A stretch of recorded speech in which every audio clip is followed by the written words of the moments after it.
জানিয়েছে যে তারা কারা অযোগ্য চিহ্নিত করে, কারা যোগ্য তার মানে সেটাও চিহ্নিত করে তারা সেই তালিকা মহামান্য আদালতকে জমা দিয়েছিলেন। এরপর মহামান্য বিচারপতির যা মনে হয়েছে তিনি অযোগ্য এবং যোগ্য একসঙ্গে তিনি প্যানেল ক্যান্সেল করেছেন। আমরা তার বিরুদ্ধে সুপ্রিম কোর্টে গেছি। সুপ্রিম কোর্টেও সেই রায়, এখন ব্যাপারটা সাবজুডিস হয়ে যাবে, আমাদের মেনশন হয়ে গেছে, তাহলে ব্যাপারটা এখন বিচারাধীন। এটা তো আমাদের লক্ষ্য নয়, কারণ আমরা যোগ্য ক্যান্ডিডেট যোগ্যভাবেই চাকরি পেয়েছি, যাতে চাকরি সম্মান সবই বজায় থাকে সেটাই চাই। এপ্রিল মাসের স্যালারি নিলে তো আমাদের জীবন কাটবে না। এক মাসের নিলে আমাদের লোন আছে, পরিবার আছে, বাচ্চা আছে, মা বাবা আছে, প্রত্যেককে আমাদের মানে দেখতে হয় আমাদের জীবন কিভাবে কাটবে। ফলে আমাদের এই যে শুধু এক মাসের বেতন আমরা চাই না, আমরা আমাদের চাকরিটাকে পুনরায় আমরা মানে ফিরে পেতে চাই। সামনে ভোট, হয়তো ভোটের জন্য এটা বলছে, হয়তো লাইভ অনিশ্চিত। স্যালারি তো আমাদের পাওয়ার কথা, শুধু এপ্রিল মাস বলে না, এরপরে যতদিন আছে আমাদের চাকরি যেমন ছিল সেরকম চাকরি করবো এবং স্যালারি ড্র করব। এবং যারা বাইরে চাকরি প্রার্থী আন্দোলন করছে তারা যোগ্যভাবে ঢুকুক, যারা অযোগ্য তারা বেরিয়ে যাক। আমরা যোগ্য ক্যান্ডিডেট চাকরি করছে, আমরা চাকরি থাকার কথা, এইটুকুই কথা।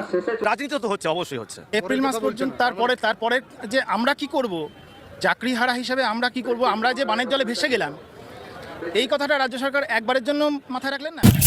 সুপ্রভাত। আজ শুক্রবার 26শে এপ্রিল। সকলকে ওয়েস্ট বেঙ্গল টিভিতে সকালের খবরে স্বাগতম। চাকরি হারাদের বেতন চালু রাখবে রাজ্য, এরকমটাই জানিয়েছে রাজ্য সরকার। এপ্রিল মাসের বেতন পাবেন হাইকোর্টের রায়ে চাকরি হারা প্রায় 26,000 শিক্ষক, শিক্ষিকা ও অশিক্ষক কর্মী। শুধু তাই নয়, তাদের কারো বেতন আপাতত বন্ধ করছে না রাজ্য সরকার। বৃহস্পতিবার এমনই ইঙ্গিত মিলেছে শিক্ষা দপ্তর সূত্রে। তৃণমূল ভবনে শিক্ষামন্ত্রী ব্রাত্য বসুও জানিয়েছেন, ওই শিক্ষকদের বেতন যাতে চালু থাকে সর্বোচ্চ আদালতে সেই আবেদন জানাবে সরকার। তবে আইনি কৌশল নিয়ে তিনি বিস্তারিত কোনো মন্তব্য করতে চাননি। আচমকা চাকরি হারানো শিক্ষক, শিক্ষিকার প্রথম চিন্তা ছিল এপ্রিল মাসের বেতন হাতে পাবেন কিনা। সে নিয়ে কোনো দুশ্চিন্তা আপাতত থাকছে না। উচ্চ আদালতের ডিভিশন বেঞ্চের রায়কে চ্যালেঞ্জ করে দায়ের হওয়া রাজ্যের স্পেশাল লিভ পিটিশন SLP গ্রহণ করেছে সুপ্রিম কোর্ট। সূত্রের খবর, সেখান থেকে নিষেধাজ্ঞা জারি না হলে এই চাকরি হারাদের বেতন দেবে রাজ্য। অযোগ্যদের বেতন বন্ধের রায় অবশ্য এই প্রথম নয়। এর আগে হাইকোর্টের প্রাক্তন বিচারপতি অভিজিৎ গঙ্গোপাধ্যায় সেই নির্দেশ দিয়েছিলেন।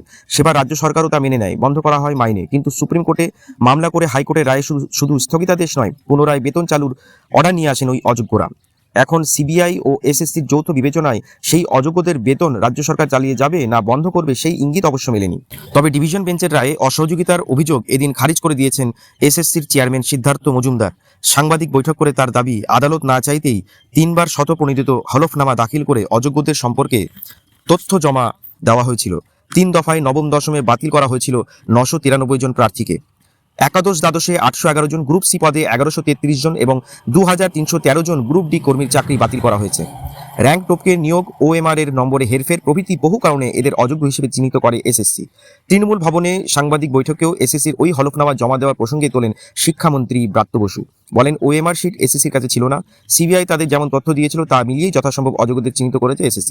এরপর যাতে এমন না ঘটে তাই আগামী পরীক্ষাগুলির OMR শিট 10 বছর সংরক্ষণে রাখার নির্দেশ দিয়েছেন তিনি। তৃণমূলের মুখপাত্র কুণাল ঘোষ অবশ্য আদালতের রায় নিয়ে সাংবাদিক বৈঠকে আগাগোড়ে আক্রমণাত্মক ছিলেন। তার বক্তব্য, বিরোধী দলনেতা রায়ের আগেই তা জেনে যাচ্ছেন। ওন্দার বিজেপি বিধায়ক আগেভাগে বলে দিচ্ছেন 60,000 চাকরি বাতিলের নির্দেশ হবে। তবে কি বিজেপির পার্টি অফিস থেকে রায় টাইপ করে হাইকোর্টে যাচ্ছে, নাকি রায় লেখার সময় বিজেপি নেতারা উপস্থিত থাকছেন? এই প্রশ্ন মুখ্যমন্ত্রী মমতা বন্দ্যোপাধ্যায়ও কালকে তুলেছিলেন এবং কুণাল ঘোষও এই একই সুরে এই প্রশ্ন করছেন। কোর্ট কি রায় দেবে তুই জানলি কি করে? তুই 2 দিন আগে বলে দিলি বোমা ফাটাবো, এতগুলো বাচ্চার জীবন কেড়ে নিয়ে নাচছিস, নেচে নেচে বেড়া। একদিন মনে রাখবি, যারে তুমি নিচে ফেলো সে তোমারে বাঁধি বেজে নিচে। আমি সেই জন্যই বলছি, চিন্তা করবেন না, আমরা আমাদের সাধ্য মতো আমরা এই প্রশ্ন তোলার অবকাশ রয়েছে। চাকরি দিতে না পেরে চাকরি খেয়ে বিজেপি পৈশাচিক উল্লেস করছে, এরকমটাই মন্তব্য করছেন কুণাল ঘোষ। চাকরি হারাদের মধ্যে নিয়তির সবচেয়ে বড় পরিহাসের শিকার হয়েছেন ইন সার্ভিস শিক্ষকরা। এরা অনেকেই কর্মরত শিক্ষক হওয়া সত্ত্বেও মামলা করে 2016 সালের পরীক্ষায় বসার অনুমতি আদায় করেছিলেন। কর্মরতদের পক্ষে রায় দিয়েছিলেন বিচারপতি দেবাংশু বসাক। সেই বিচারপতি বসাকের রায়েই ফের চাকরি বাতিল হয়ে গেল এই শিক্ষকদের।